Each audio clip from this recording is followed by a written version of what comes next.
Oke, jadi teman-teman, hari ini gue lagi ada di kantornya Pak Isno selaku ketua dari Cangkring atau Cangkang Kering yang mengelola limbah cangkang kerang hijau yang cukup menumpuk di Jakarta Utara, tepatnya di ini kelurahan Pak ya? Kelurahan Kalibaru, Kecamatan Cilincing. Dan bisa lihat di sini ini kloset hasil 100% dari cangkang kerang yang dicacah kemudian dibentuk, gitu kan ya. Dan juga bisa dilihat di ujung ini paving block yang juga kebuat dari cangkang kerang hijau yang diolah oleh Pak Tisno dan komunitas Cangkring.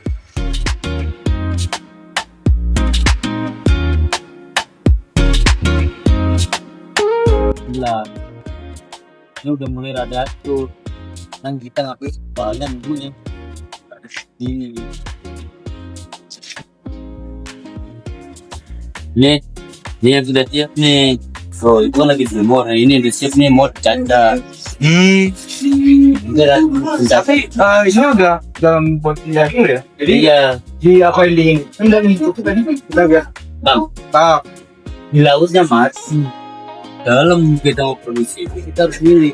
Contohnya itu, ini kan cangkangnya. Tapi kita ngambil ini kan, wah ini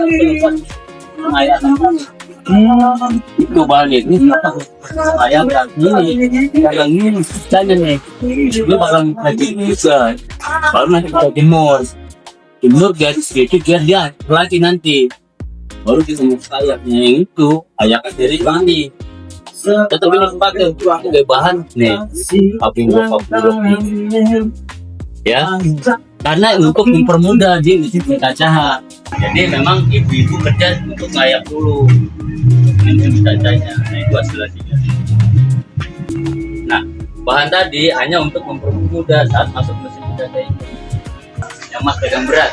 Nah ini yang dibuat paving block sama ya. Jadi ini kalau ini kita untuk nyari apu pekat tapi bahannya itu oke. Jadi memang kita harus mengerti dulu mengkomposisikan dari limbah cangkang ini supaya jadi bahan ini gitu. Nggak ujuk-ujuk paving block tuh dari kita juga silakan, tapi kita mengkomposisikan.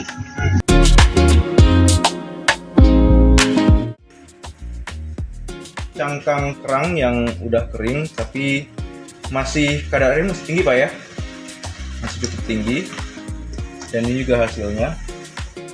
Kalau yang kita lihat saat ini adalah hasil cacahan yang tadi dipakai untuk membuat paving block dan juga kloset, beserta ini yang udah halus jadi agregatnya. Ada satu lagi, warnanya agak beda, agak kecoklatan. Kalau yang ini khusus untuk pakan unggas, entah itu burung, entah itu ayam dan lain semisalnya, yang biasanya diambil dari cangkang kerang yang sudah memasuki usia 2-3 bulan gitu ya. Berada di dalam lautan sedalam 1 meter. Gitu.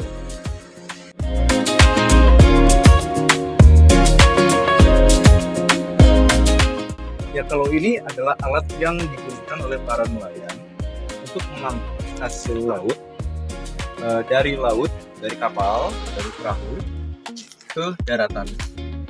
So kita kan melihat ya bahwa sebetulnya ini tanggul, jadi ada gap antara daratan dengan lautan. Nah mesin ini yang akan menjadi penyambung antara hasil laut dengan manusia yang memproses segala sumber daya alam yang ada di laut. Tadi kita udah ngobrol sama Pak Tisno tentang pengolahan cangkang kerang dan juga jenis-jenis cangkang kerang yang bisa diolah, kemudian akan menjadi apa nantinya cangkang kerang setelah diolah itu. Sekarang kita lihat nih, dari mana asal cangkang kerang. Kita bisa lihat di Kalibaru, limbah cangkang kerangnya udah bertumpuk menggunung seperti ini. Dan kita lihat menggunung dari ujung sana sampai ujung sana semua udah menggunung. Dan ini bahan-bahan yang digunakan oleh Pak Tisno dan rekan-rekan nelayan lainnya untuk membuat entah itu pakan ternak ataupun bahan-bahan dasar dari paving block dan bahan-bahan sejenisnya gitu. So tadi Pak Tisno juga mention soal pakan ternak gitu ya. Bahannya dari mana sih? Oh tentu bahannya bukan dari cangkang kerang yang menumpuk ini, melainkan dari cangkang kerang yang udah tertimbun lama selama 2-3 bulan berada di 1 meter di bawah laut. Jadi Pak Tisno akan menggunakan kapal, perahu dan mengeduk gitu kan ya. Cangkang kerang yang udah terendam di kedalaman 1 meter di bawah laut. Dan ini kita lihat ini perkampungan nelayan. Aktivitasnya seperti biasa. Ada yang pergi melaut, mancing.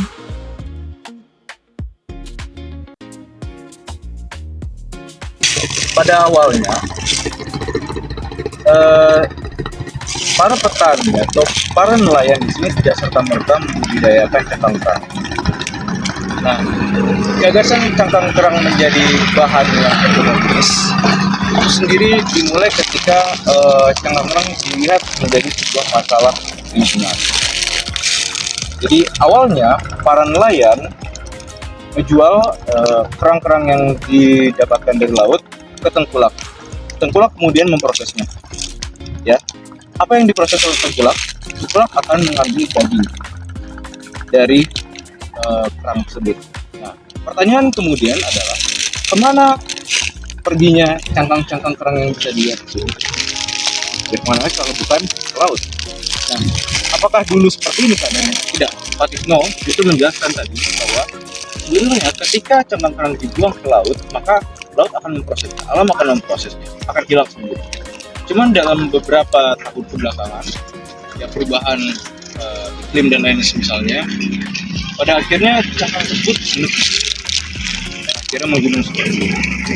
Dan akhirnya pula menjadi sebuah masalah sosial, ekonomi, menjadi sebuah masalah lingkungan dan juga masalah sosial, baik yang dialami oleh dan juga dipikirkan oleh masyarakat sekitar, terutama juga Pemda DKI Jakarta.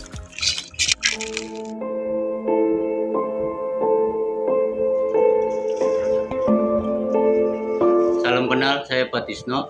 Saya pengurus Koperasi Nelayan Kalibaru Timur yang memang berada di pesisir Kelurahan Kalibaru, Kecamatan Cilincing, yang memang secara langsung pesisir kita berdampak dengan tumpukan limbah cangkang kerang hijau.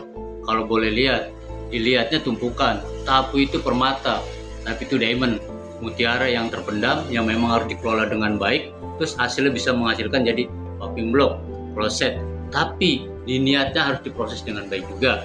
Di tumpukan itu ada mutiara yang memang secerca yang bisa diolah dengan baik, contohnya jadi pakan burung.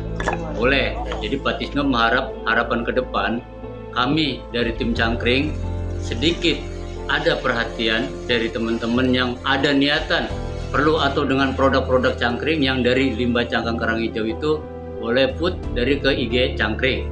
Nilai manfaatnya sama, produk dan bentuknya sama, kegunaannya sama. Intinya produk kita pure, bukan pasir, tapi dari limbah cangkang yang kita rubah menjadi cacahan berupa pasir. Produk itu yang kita pakai untuk bahan material kebutuhan produk-produk kloset dan paving block. Harapan kami ke depan, bantu kami untuk ngekspos nilai jual dari bukan kerajinan, tapi produk-produk cangkang kerang hijau yang dari cacahan kerang hijaunya, supaya makin giatnya masyarakat butuh produk kita di kalangan menengah ke bawah.